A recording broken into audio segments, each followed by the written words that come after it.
So our next step in creating this Excel spreadsheet is to enter some numeric values, some currency amounts for the amounts that we're spending for each bill across all the months. So in the prior video, we took a look at entering alpha values or text values, right? We got those as our labels. Now here inside of this section, in my case, from cell B4, right below January, inside the rent, from B4 down to D8, I want to put my dollar amounts inside of there. Okay.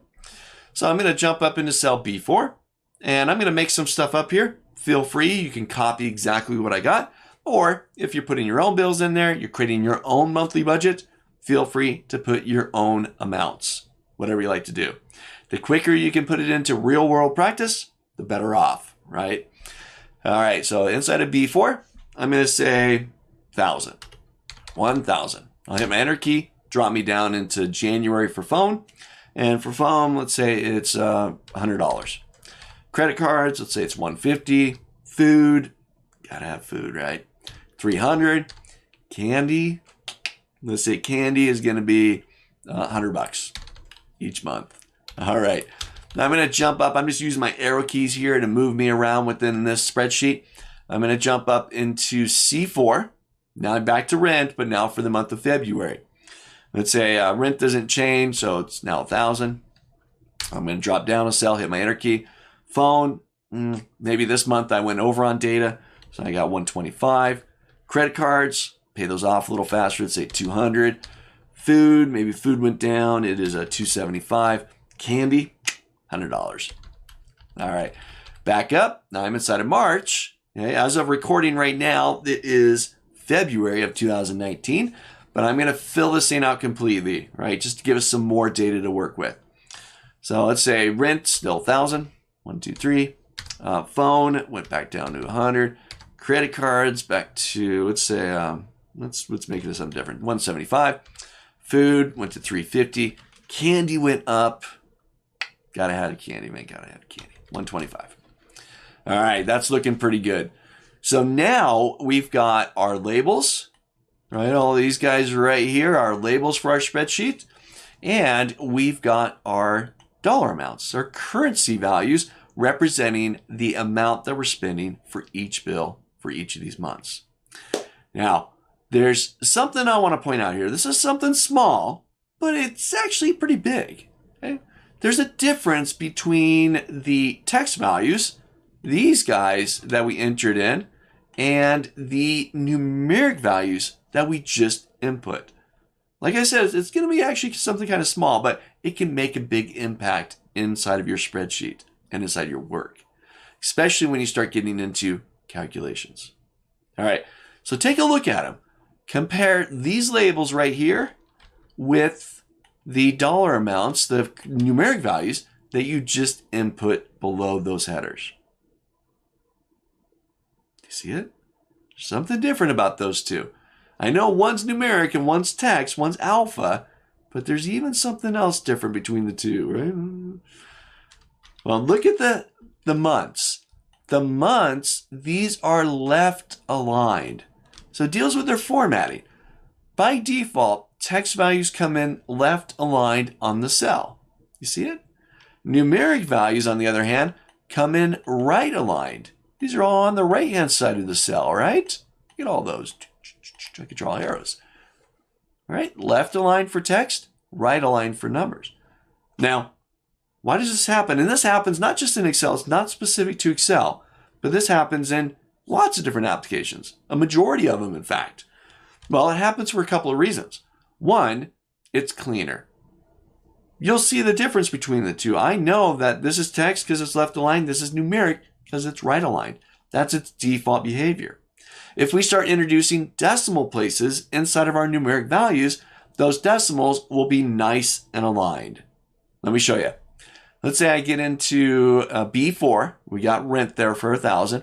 I'm going to double click inside of that cell and I'm going to say 0.55.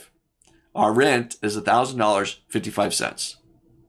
I don't know where that 55 cents is going to, but there it is. I'm going to hit my enter key. I'm going to drop down the phone and we'll say this is $100.25. Hit my enter key.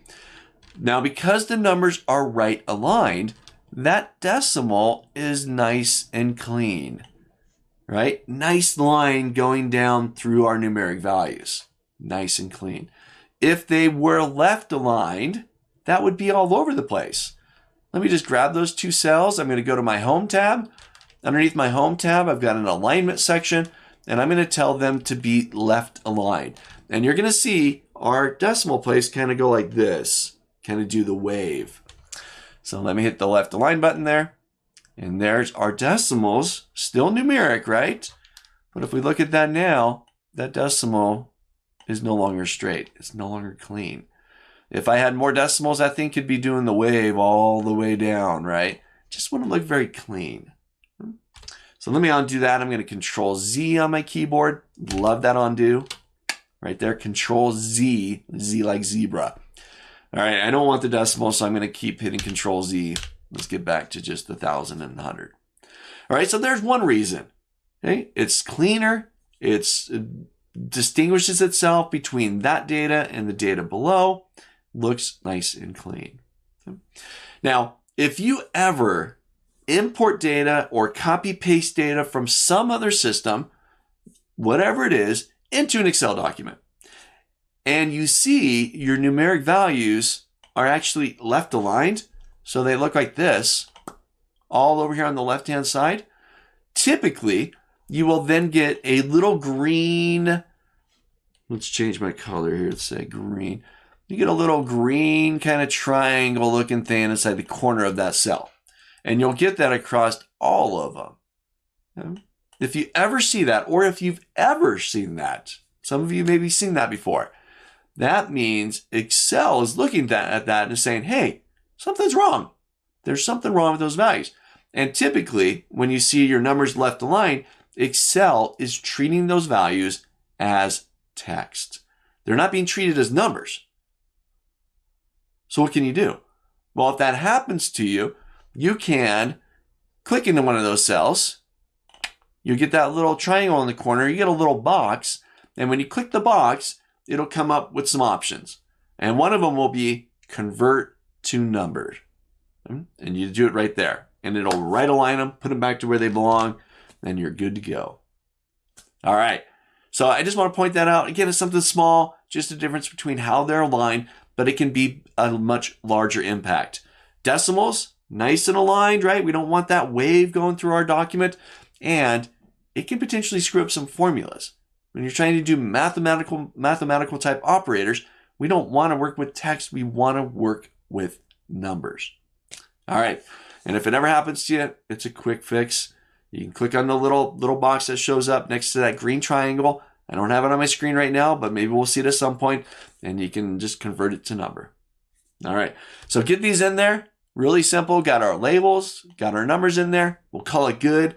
Get those in there. Then we'll jump to the next lecture, and we'll start to expand some more inside of this Excel spreadsheet.